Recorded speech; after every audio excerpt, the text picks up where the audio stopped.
Hello my fellow rented tuxedos, I'm Mr. Church. Well, the Ghoul update is here, and with it is the power for you to become rotten, if you so choose. In this video I'm going to be going over everything that you might want to know, need to know, and don't need to know about being a ghoul in Fallout 76.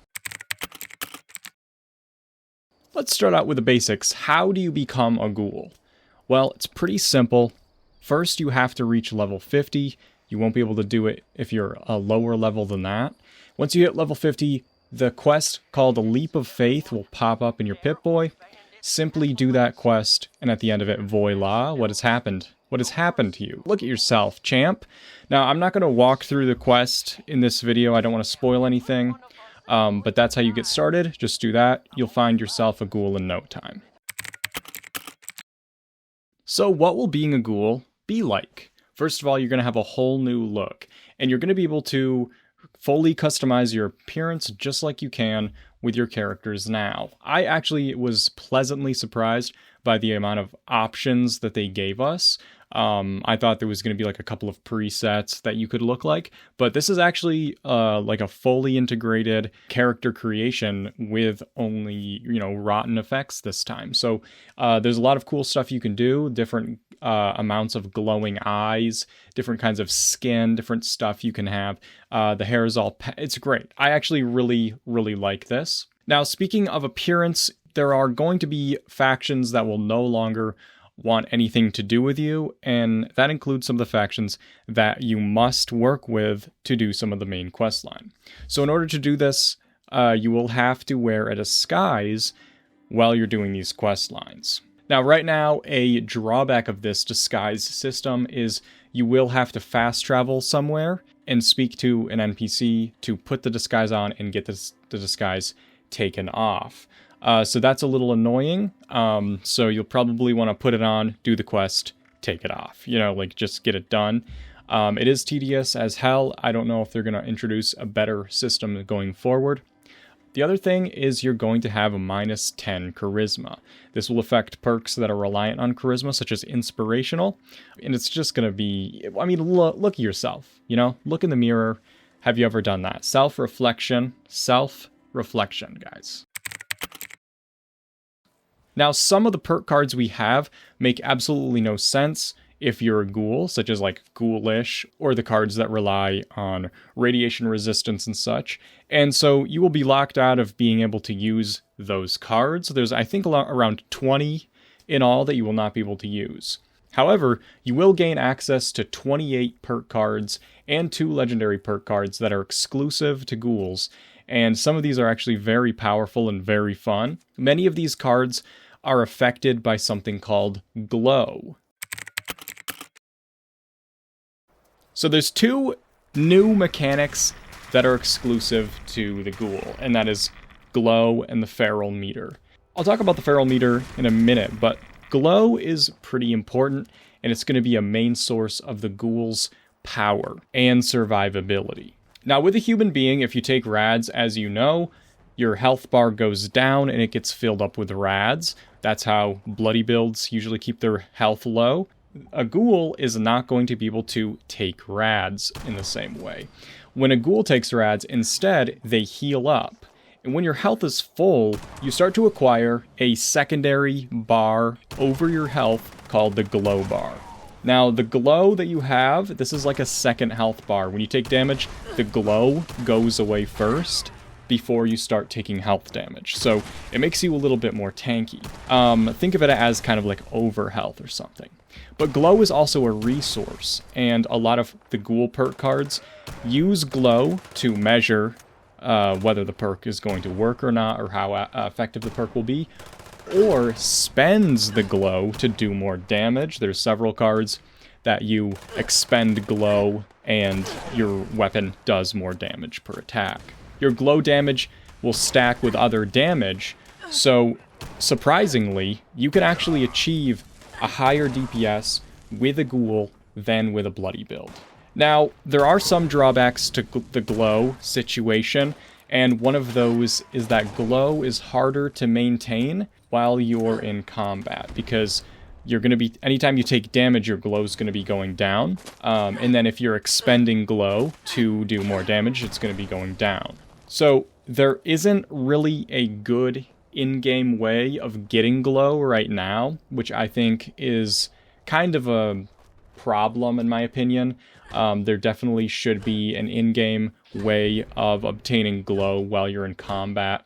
Whether that's a new legendary effect that works kind of like vampires, where you take rad damage when you hit an enemy. So because rads heal you up, places that have extreme rads are actually going to make you very tanky, and it's going to be much easier to keep your glow high. So nuke zones, the radiation area in Radiation Rumble, places like these are going to be great places for ghouls, so they probably still won't go collect ore, because they'll want to tag stuff for their XP. Glow value is equal to health, so as much HP as you have, that's as much glow as you'll have. So think of it that way. If you want a bigger vat of glow to play around with, try increasing your max HP, and your maximum glow will go up.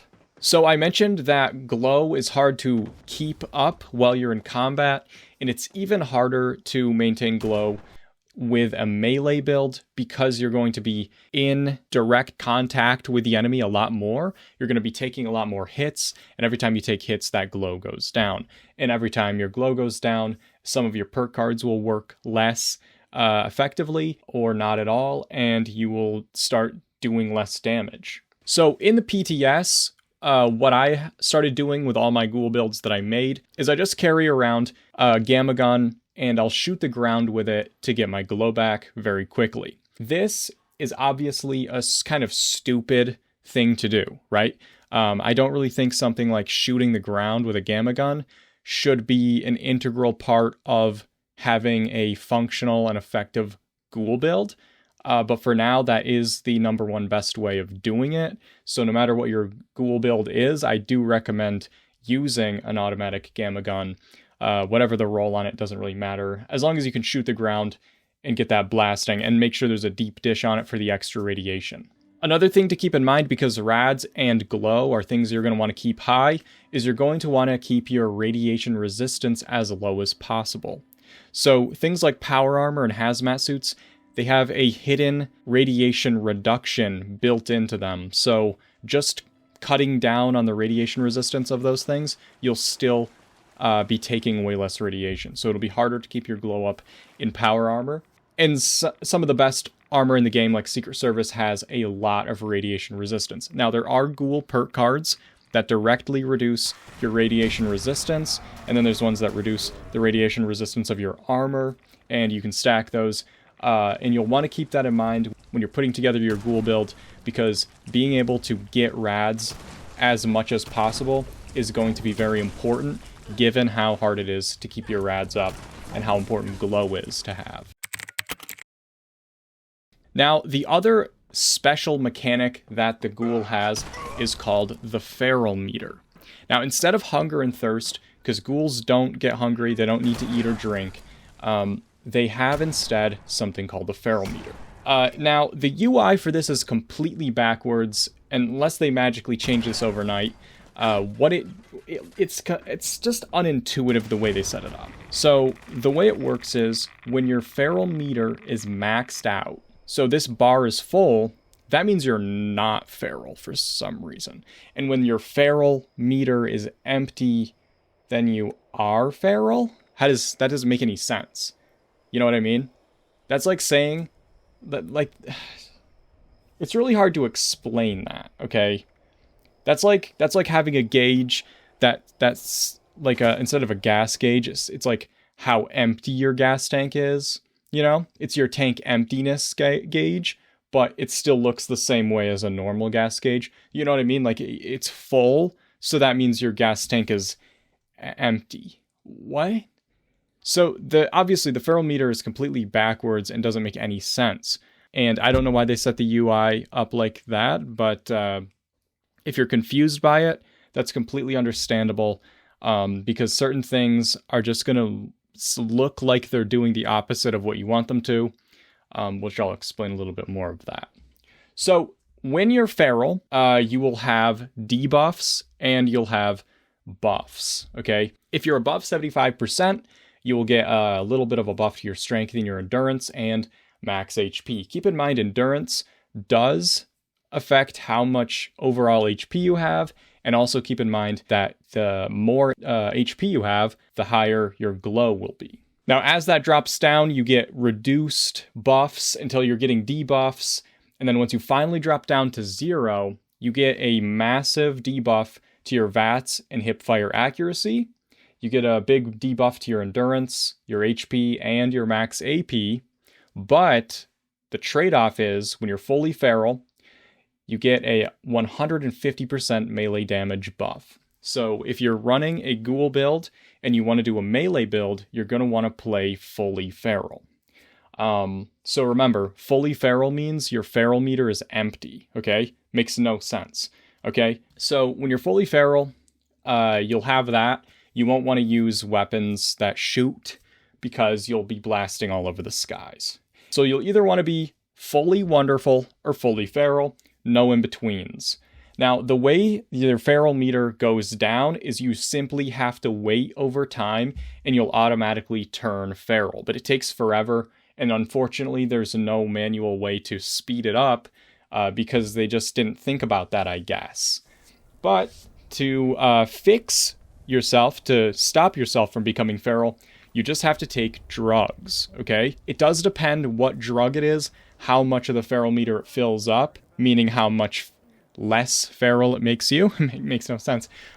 So if you look at a drug now and inspect it, it'll say like 20 feral or something like that. That actually means you're becoming 20 less feral, okay?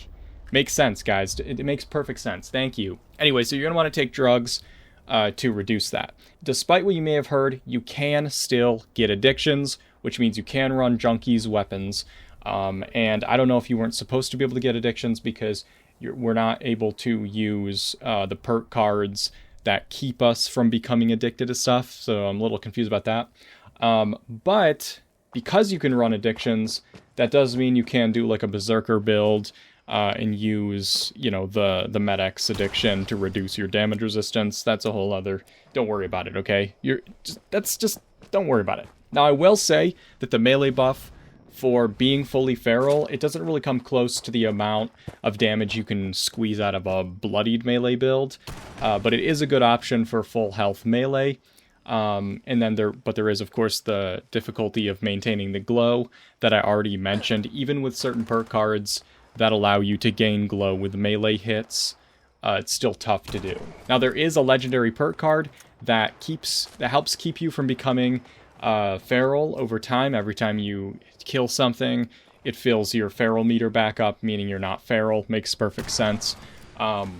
And so that's helpful if you don't want to mess with taking drugs all the time.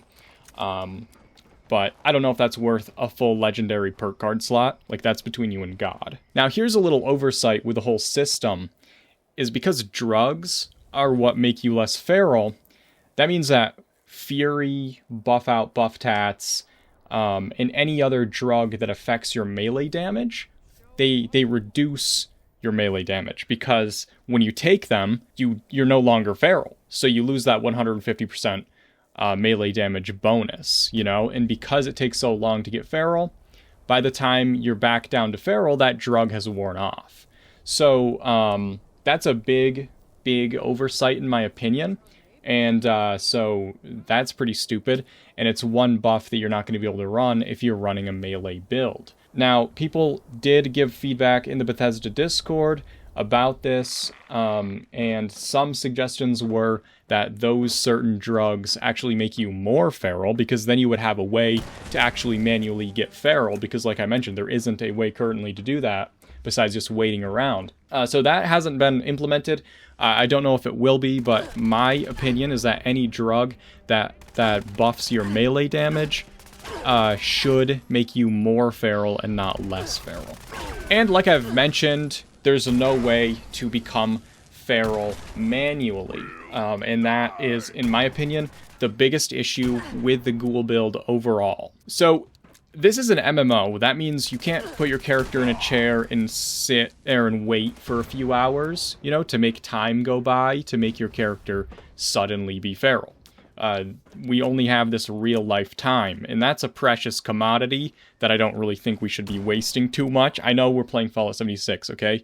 But, like, not that much, okay? If you wait, it only decays 1% for every 2 minutes of real-world time. So to wait for a full bar to go to fully feral, it takes 3 hours and 20 minutes, okay?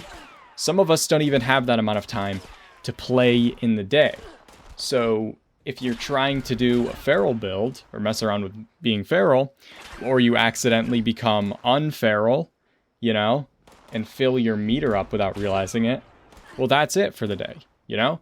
You gotta wait for 3 hours, 3.5 hours before you can do any damage, because your melee build depends on that 150% melee damage bonus, which you only get when you're at 0. That's just really stupid. In my humble opinion, that is foolhardy. Now, there is a way that can help, okay? So, in the meantime, until they figure this out, the best way to get feral is the disguises that I mentioned having to wear when you're doing the quests. So while you're wearing that disguise, you actually have a bunch of debuffs. It takes more AP to run. You'll become over encumbered and not be able to even walk fat quickly. Lots of stuff like that. And one of the things that this disguise does is it makes you feral 30 times faster. Now, I haven't tested this out. It's just what it said on this page of reading that I've read. But doing the math, 30 times faster than 3.5 hours is 7 minutes, okay? So it's actually less than 7 minutes. It's like 6.5 minutes. So, even though it takes a load screen to go get that stupid disguise on, and another to get it off, if you're trying to get feral quickly, your best bet is to go put the disguise on, wait for like 7 minutes, and then take it off again, and then you can play your game, okay? But in the meantime, good luck, you know what I mean? Like, Jesus. And one of the questions a lot of people might have is, can I become human again after becoming a ghoul? And the answer is yes, question mark? So when you turn into a ghoul, you can revert back to human for free from the main menu in the character selection area. Any of your characters that are ghouls will have a little radiation icon next to them, and you'll be able to interact with it and select it from that way. Now, the first time you do this, it will be free to do. But if you want to take that character and make it a ghoul again, it will cost 1,000 atoms. And they only disclosed this literally yesterday. As of when I'm recording this, it was yesterday, during the dev Q&A. Up until that point, they have not said, even though it's been speculated and people have been asking, will we have to pay actual money to swap back again? And they've been mysteriously quiet about it, so we all knew that's never a good sign. And when they did answer the question, there was a lot of discomfort. The body language, the shifting, the looking down, kind of like they know that they're letting us down. They know that they're a disappointment to the human race, but they have to. They have to if they want to get that bag. And the bag might have Monopoly money in it, and that's fine. That's fine, of course. Obviously, as I've said in other videos, the game has to have a way to pull in revenue. But this is not it. Something that you're trying to actively dissuade people from doing by making it cost money isn't going to make you money, right? Because you're saying, by having it at such a horrific price, that it's a deterrent. I don't know why they have to do like this. I feel like they could make it cost some other currency that you could grind in-game that would be more difficult to obtain, like stamps, for example, but would still be expensive, so it would deter people from doing it. But no, it has to be money, guys. It has to be money, you know? Because when we open our eyes in the morning, they're dollar bills. and we have no respect for the fan base that has supported us so for all these years through just what it was probably one of the worst launches in gaming history, but that's okay. You know, who cares? Who cares? Anyway, I could go on a big rant about that shit, but I'm not going to because it's a new year, it's a new me, but not really any of those things are true. But now one good news that is coming with the update is they're giving us an additional character slot for free, which they hadn't mentioned up until this point either. So not really sure like what their like strategy is on communication. But it reminds me of one of my exes, and it's not like it didn't work out, guys. It didn't work out. Because of what I mentioned earlier, you can only become a ghoul once you hit level 50. A lot of you guys will still probably want to take an old character and make it into a ghoul, but it is going to be really nice to have an additional character slot. I'm personally extremely excited about it because there are a lot of fun things that I've been wanting to do. On PlayStation, I have all 5 of my slots full, and so this is great. Hopefully they keep adding more because that would actually give us a lot more ability to play around with new builds and stuff. Overall, I'm extremely excited about this. I actually have a couple of ghoul builds that I've been tweaking and messing around with. Maybe I'll make a video or so on them. Who knows? I'm really excited to play with it. I don't know if you guys are excited to be rotten as well. There's also a few new locations on the map, and I did just make a video going over some really cool spots where you can build your camp in that new area. So I'm going to link that if you want to check that video out. But I want to give a huge shout out and thank you to my patrons and channel members for your support. I wouldn't be able to be making these videos without that support, and it really means a lot to me. If you're interested in supporting the channel in that way, the link for that will be in the description, but honestly, just subscribing, liking, commenting, all those things really help a lot. They help the algorithm, and they help my little pants. When I say that, it means I can have pants better.